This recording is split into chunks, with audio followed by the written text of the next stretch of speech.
paBermuda paHonde Valley pamandeya 2 wechele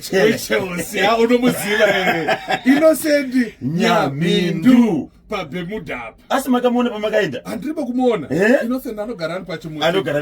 anodye Innocent akatara zvikanzi mukareka kubwera naRoad Show kuHonde Valley nisaika chiko waka ino chiko andofunga zvazari kufara haikona mbichana akangonzwa kuti chimuti chiri kulenda paHonde pahauna gore racho for the first time yes vanobodzwa kae chimuti chiri kwakati chinenge chakadira chinenge tiripo paHonde vanhu vachifadaya musi wa 14 usange tochikanga musi wa 14 musi wa 14 utauraka musi wa 14 tukuya papi paHonde pahauna apa pane marandege kapi pane airstrip okay iyo Honde koma banana huku ndoko nemakomo asina matombo anomera mabanana pane kamwe kasipiti so kanongoerera mvura akana basa kuti ndiSeptember October December chi kana kachikoerera mvura maererera ako kalangoiswa kapaipi so uchimamadzi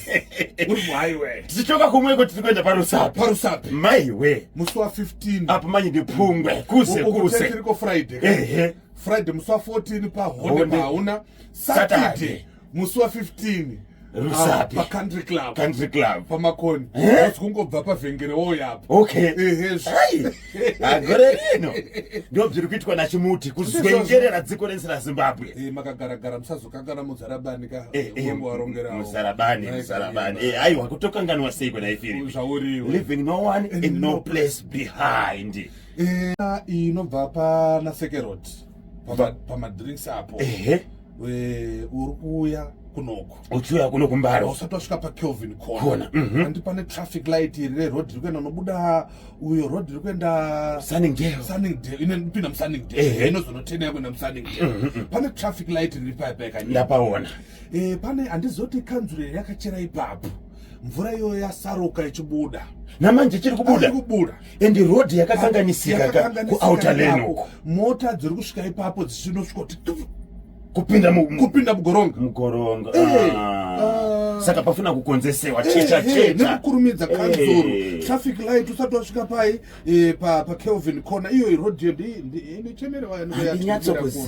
iyo inoya kuno kuti tandisenika tibatsireka vateereri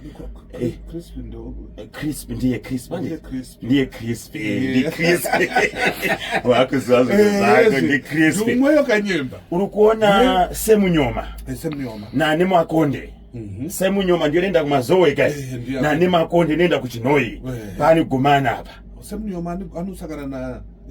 nika ndiye second ndiye semunyoma ndiye second apo pane traffic light racho rane nguva risiri kushanda unoenda neko kekanyamba kuti tsvageko iwe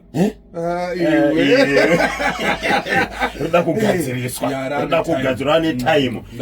ipo paya motikari dziri kupsodana paya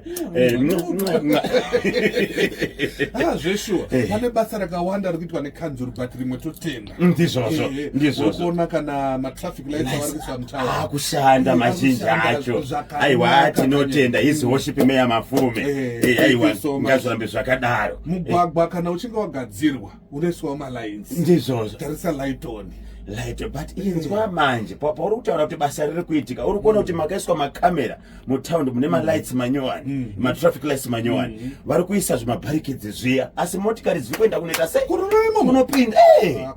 motorist tinokumbira kuti dai wari paiswa mutemo wekuti munhu anenge anokanganisa property aite sei agadzirise ngagadzirise iwe kanyeba siyana neni especially wakomana wemakombi siyana neni ndinga ndichatambe nayo ndakutamba naProphet Makandi nakutamba naProphet Makandi idzo nyaya dzenyu dzekukumbira siyana nadzo kanyeba 1 million Royce hanzi facelift here ndizvozvo uzati amai paswambo jiwa goni mukuru wemazuva wiki saka unotamba na prophet unkoza upaswambo ka 200 endo kadieka nyemba iwe haupo